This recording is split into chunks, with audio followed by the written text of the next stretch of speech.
సీతుల్లా బతుకుతున్నాం ఈ చిన్న గుడిసెలలో. కంటోలు బియ్యమే తింటూ ఉన్నాం మన ఎల్లలేదురయ్యా.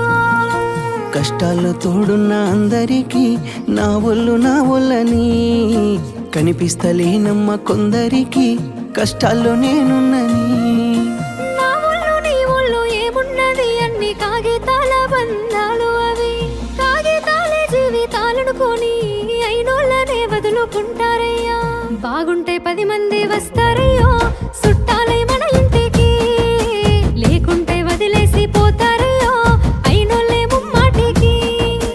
చూస్తున్న చుట్టంత కళ్ళతోని జరిగేది నాటకమే, నా ఒళ్ళు మా ఒళ్ళు అనిపించేది చేత చెల్లేటి కాగితమే.